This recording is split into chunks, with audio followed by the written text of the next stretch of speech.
wanted to thank everyone for coming today. This is our first Global Gab of the year. And I just wanted to give a little background. I am Mrs. Simonson. Before we get to the presentation, and this is the international program. We work in conjunction with the International Club to bring you these Global Gabs. Our Global Gab series is as it stands in front of you, but if you are someone who has a culture that you would like to share, we would love to have you join this series for this year. Just see me or send me an email and we'll get you on the roster to present. So we wanted to start out this year with, well, actually before I even go to that, I just wanted to introduce some of them here today. So one of the branches of the international program is our exchange student program, where students pay tuition to come to our schools. They live with the host family, and they live what is your life essentially. Leave their family, leave their friends at home. So you may have some of these folks in your classes, in your sports, in your clubs. Please do your best to make them feel welcome and included here in our school. Is the mic on? Can you hear me? All right, I should probably take it out to be more clear. Thank you. Okay. So Wyatt, who's about to present about his experience, I just wanted to frame up his trip. His trip is with a company called CIEE. If you got the flyer from Adrian on your way in, if you did not, again, they're on by that door. You can pick them up. So this is a program that is non-for-profit. It's been in existence for 75 years. We'll probably have a presentation later on in the year, maybe later October, about this program. But these are that have done these summer study abroad programs. And Wyatt this year, let's give him a round of applause. We had some students apply, it just didn't work out for one reason or another for about 5 other students last year. So it turned out that Wyatt was our representative for the Global Navigators Program Scholarship with CIEE. He's going to tell us all about his experience. And if there's time at the end, I have some other information about it. If not, we're going to do a follow-up presentation probably in October. So without any further Madame talking, let's go with Wyatt.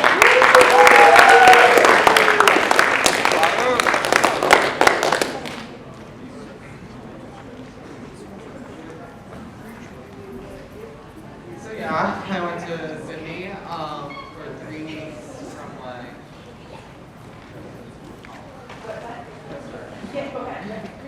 So I went to Sydney for 3 weeks in July, from July 3rd to the 29th there. So this was my schedule. It was not really that jam-packed with anything. The only thing in the morning we had to do was a 10 to 12 class on weekdays, which was you had free time until you got there, which was you had to be there by 9:50, and it was a 40-minute commute to where you had to go to school to, so you had free time before that.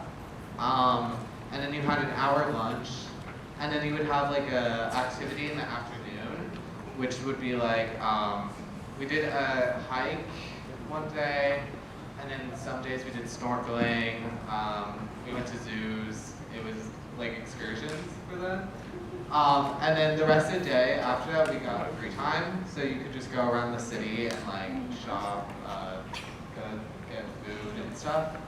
And then on the weekends, they just did a 9 to 12 morning activity, and then the rest of the day was free time for rest days and stuff. So the living situation was it wasn't a host family like other CIEE trips. It was a dorm style apartment. So the top left picture, that one is the house I stayed in, and that had about 6 rooms, I believe, each with 2 people in them. And most of them were twin beds, but mine was a bunk bed randomly. So there's certain unique rooms that you could expect with it. There's also a thing called granny flats, which is a house in the backyard, which some students got where they just shared with our counselor. And each house has a program leader, which is a counselor. They're not the teachers for the classes, they're just people that accompany you to all the activities and stuff. So they determine your stuff. There was a curfew. It was 9 on weekdays and then 10 on weekends. But I had a really relaxed program leader, so he did let me go out after curfew. It really just depends on who you get. So some of the activities that were notable were there was national park hikes, snorkeling, like I said, and zoos and aquarium. And then they also like to do a lot of stuff about the culture, as it was a conservation program, and they felt that understanding the culture of Australia was important to understanding their conservation efforts and what they do. So they did tours of certain areas in the city. They also did museum tours to further understand the culture of Australia. And they did do an overnight field trip to this place called the Blue Mountains, which is a bunch of mountain ranges. That's the one picture of the waterfall right there. And then there was, on the way there was an animal sanctuary where the top left picture of me feeding, that's an albino kangaroo. They let you feed kangaroos, and then I also got to pet a koala there.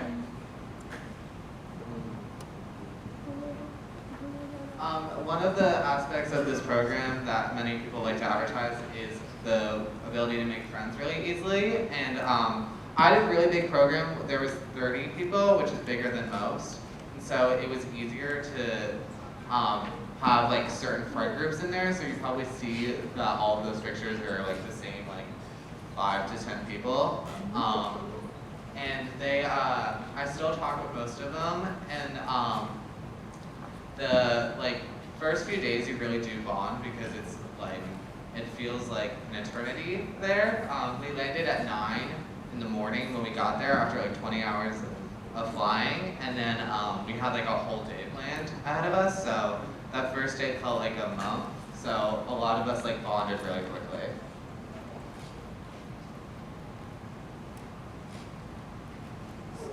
Yeah. So there's a airplane raffle or flight raffle, I believe. If you apply by December 1st, you can get a chance to win, which because you do have to cover your travel costs. Traveling, a lot of once they get everyone in your program and where they're from, they'll usually tell you where to fly out of. I flew on my own because they were gonna have me fly out of JFK, and my parents didn't want to drive all the way to JFK. So I flew on my own for the whole time, so I flew out of Newark. But basically one of the program leaders will go to a destination, and sometimes you'll have to fly to a destination to meet your program leader, and then they will usually all get the same flight to there. So I just met them when I landed.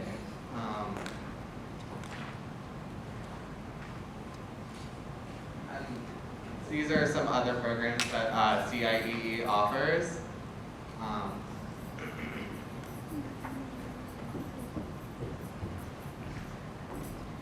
So I'll just piggyback here with Wyatt. So obviously you can see where Wyatt was here in Sydney, so his program was the only one. And we want to get a chance for maybe questions before, so maybe I should have switched this order, and let me just go forward a little bit here.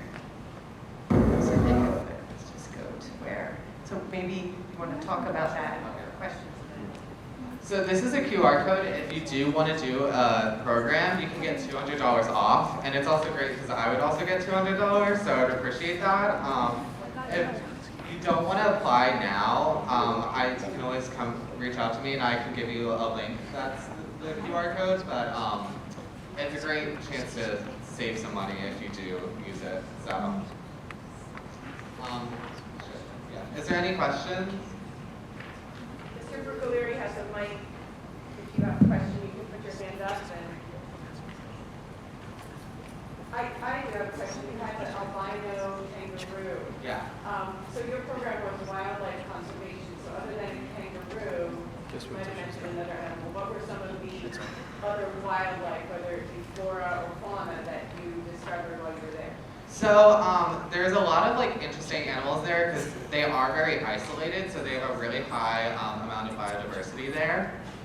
There's these things called fin chickens, which is their pigeons, and they're they have really long beaks that are like, I forget what it's called, but they have these really long beaks and they kind of look like swans or like pelicans kind of, but they're around the city a lot. We also went to the botanical gardens for a day, so we saw a lot of the interesting plant life there. I will say, despite it being like a conservation program, it really does put a heavy emphasis on Australian culture. So if you're not totally into conservation, you should be fine on this trip, as it will not only help you get into conservation more, but also it's more so focused around Australian culture, and a lot of the lessons do help with that. I had a whole lesson that was about Australian slang words, so. Give us some. Oh. They call flip-flops thongs there. They like to call McDonald's Maccas. They just like to, there's like a lot of, about, like, cutting people down they were talking about, like basically that they don't like people that applaud themselves too much, so it's called like tall poppy syndrome or whatever, where they like to cut people down a few pegs there. They're very direct there. Like service is a little weird. A lot of times I would be like at a cashier or something, and I would be like done the payment, and they would just not say anything. So I didn't know if I like paid or not. So I would just like stand there, and since they don't get tips and stuff, they don't do hospitality. Kendall's got the mic right here. What was your favorite part? I would definitely say that snorkeling was really great, and that the zoos were super fun to go to. We also did go to the Sydney Opera House. I forgot to mention that. We got to watch Black Panther with the like orchestra, the original orchestra in there. That was a really good night because it was like the end, and that whole day we had free time. So, but also me and my friends did go to, like the last day we went to the sunrise at a beach, which was really pretty and stuff there. Where does the term shrimp on the Barbie come from? It's from an Australian movie. I forget the name, but it's like this famous man that was like an explorer, and he had a bunch of movies about him, and that was like his catchphrase. I thought it was from the movie Dumb and Dumber. No? I don't think it is.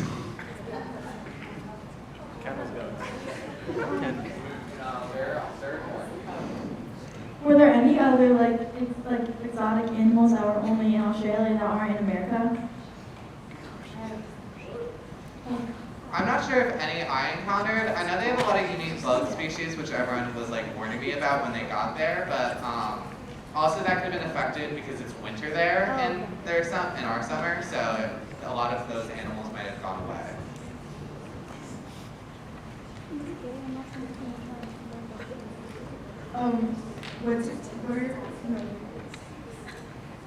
Is the food there good? So I was in like a city. Sydney is like it's kind of like New York where it has a bunch of different cultures involved. So there were some like, the only unique food I really got to try there was, I did try kangaroo. It's not that good. They cook it like steak kind of, but like really rare. And it tastes like steak, but like off a little bit. So that was the last night I had that. It wasn't that great. But most of the food was very like city-like. So there was a Mexican place we used to go to, and we were in like a mall area. We do have Tim Tams though, which are like a chocolate biscuit treat that they have there. It's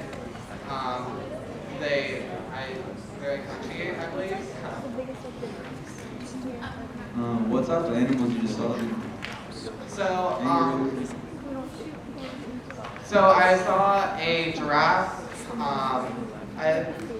got to pet a kangaroo, saw a giraffe. There was wombats there, quokkas. Oh, those are some more animals that are specific to the area, which could be there's wallabies. We saw that whole place where you had the cup and you got to just meet random animals. There were so many there. There was like penguins that aren't like Arctic. They were just like outside. And there was a lot of like different bird species there too. I saw a picture on the internet that's like a big bat, like a real large one. Did you see like things like that, dude? Bats? No, but we did actually learn about them because we had to do a presentation. So I believe, what? They real? Yes, I think so. They are real.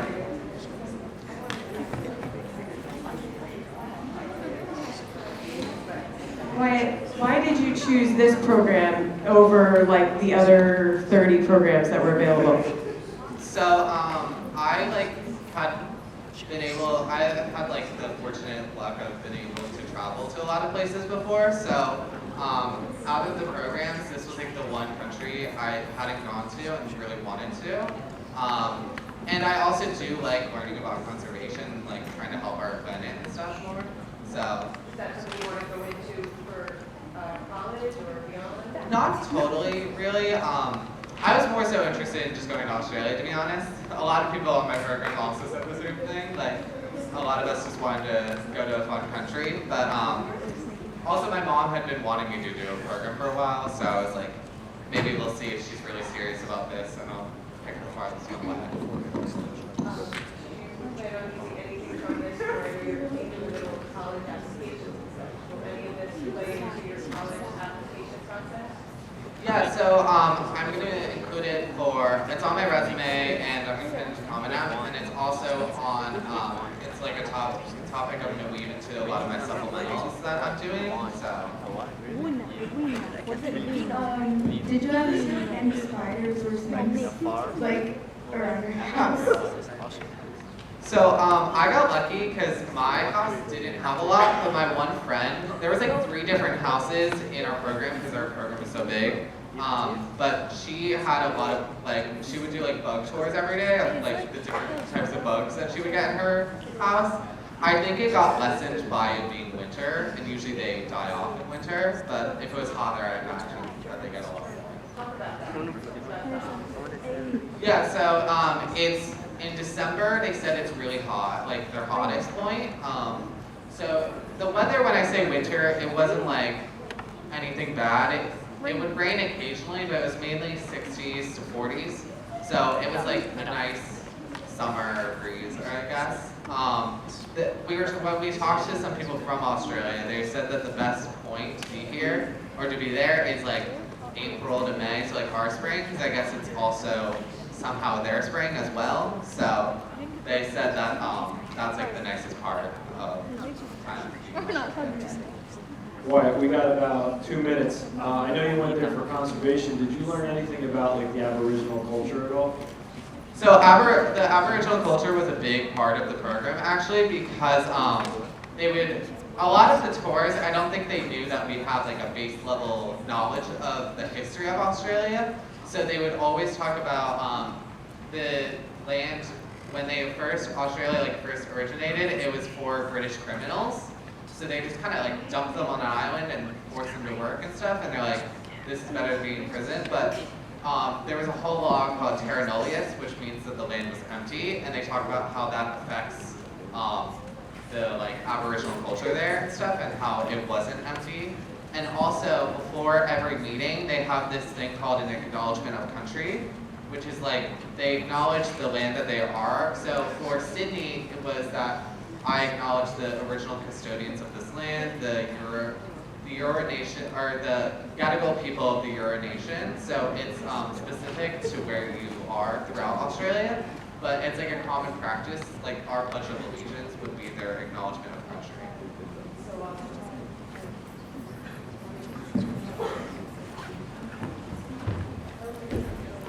I think, I've never been to Australia, but I certainly would hope to go, and I thank you so much, Wyatt. Let's thank Wyatt.